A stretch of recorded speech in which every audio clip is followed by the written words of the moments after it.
अस्सलाम वालेकुम, नमस्कार दोस्तों, हिंद वॉइस में आपका स्वागत है। मैं हूं इकराम। सबसे पहले बात करते हैं हज की, क्योंकि हज 2021 को लेके लोगों के मन में बहुत सारे सवाल हैं। मुझे बहुत सारी कॉल्स आ रही हैं, लगातार लोग ये पूछ रहे हैं क्या इस बार हज हो पाएगा या नहीं हो पाएगा। देखिए, हज तो हो पाएगा, लेकिन किस देश के लोग जाएंगे और किस देश के लोग नहीं जाएंगे, मैं खबर आपको ये बताने आया हूँ और पूरी डिटेल बताऊंगा। लेकिन उस पर जाने से पहले मेरी आपसे अपील है कि अगर अभी तक आपने हिंद वॉइस को सब्सक्राइब नहीं किया है तो उसे सब्सक्राइब जरूर करें।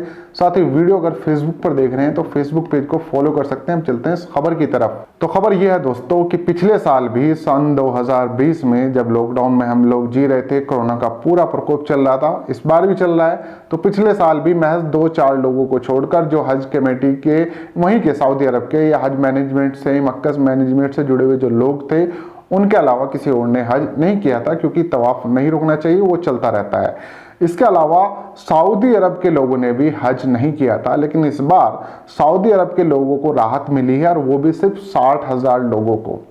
60,000 लोगों के लिए महज आवेदन शुरू हुआ है, और इन 60,000 में भी पिछले 24 घंटे की अगर मैं बात करूं, 4 लाख से ज्यादा आवेदन आ चुके हैं हज के लिए, और वो सिर्फ सऊदी अरब के लोगों के लिए। और इन 60,000 में भी तकरीबन जो उनके लोग हज करेंगे उसमें तकरीबन 60% पुरुष होंगे और 40% महिलाओं को इजाजत दी गई है। सऊदी अरब की गवर्नमेंट ने कुछ इस बात का हवाला दिया था कि किसी भी देश को के नागरिक को इस साल हज पे आने की अनुमति नहीं दी जाएगी। उसका कारण कोविड ही है, कोरोना है, क्योंकि कोरोना के चलते वो भी रिस्क लेना नहीं चाहते। और अगर सऊदी अरब के लोग भी हज करेंगे तो उन्हें बहुत ज़्यादा सख्त जो इसके कानून है, जो कोरोना के बाद जो वैक्सीन लगी है, वो सबसे गुजरना पड़ेगा, और उसके बाद ही उन्हें अनुमति दी जाएगी। तो कल उन्होंने ये आवेदन शुरू किए थे, तो उसमें उन्होंने 60,000 का जो एक लिमिट रखी थी, लेकिन आवेदन लगभग 4 लाख से ज़्यादा आ गए महज 24 घंटे के अंदर। भारत से इस बार 58,000 आवेदन हुए थे, लेकिन सब के सब रद्द हो गए। उसका कारण वही है जो मैं आपको बता चुका हूँ, कोरोना की वजह से रद्द कर दिए गए हैं। यहाँ के हज कमेटी के जो अध्यक्ष हैं, उन्होंने भी इस बात की घोषणा की थी, और साथ ही सरकार ने भी इस बात को कह दिया था कि इस बार भारत से कोई भी हज के लिए नहीं जाएगा, अनुमति नहीं मिल पाई है। इसका कारण सिर्फ और सिर्फ कोरोना है। उसके बाद लोगों का सिलसिला ये था कि लोग कॉल्स कर रहे थे और ये पूछ रहे थे कि क्या किसी और तरीके से, प्राइवेट तरीके से, भाई हमारे रिश्तेदार वहाँ पर है, हमारे जानने वाले वहाँ पर हैं, उनका घर भी है, उनके क्वार्टर वगैरह सब कुछ है, क्या हम वहाँ जाकर हज कर सकते हैं?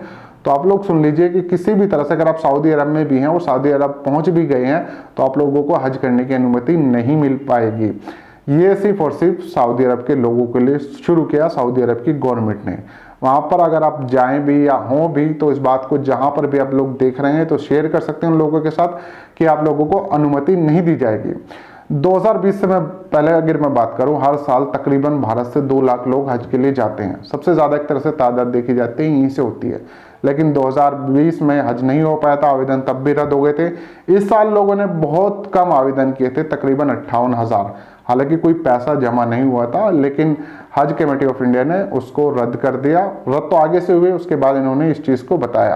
कुछ लोग कह रहे हैं कि ये सब सरकार का फेलियर है, लेकिन सऊदी गवर्नमेंट ने इस बात को क्लियर किया है कि वो अभी किसी भी देश के नागरिक को हज पे आने की अनुमति नहीं दे रहे हैं। तो जब अनुमति होगी, शायद अगले साल या जब भी अनुमति मिलेगी, तो वो लोग आप लोगों को मैं अपडेट दे दूंगा। लेकिन फिलहाल जिन लोगों के सवाल थे, तो आप लोगों के सवाल के जवाब मैं दे रहा हूँ।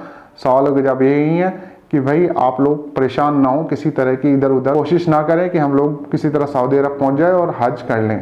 तो अभी अनुमति आप लोगों को नहीं है, आप लोगों को यहीं रहना है, आगे के लिए इंतजार करें। इस खबर को ज़्यादा से ज़्यादा शेयर कर सकते हैं दोस्तों। मिलते हैं फिर किसी और एपिसोड में।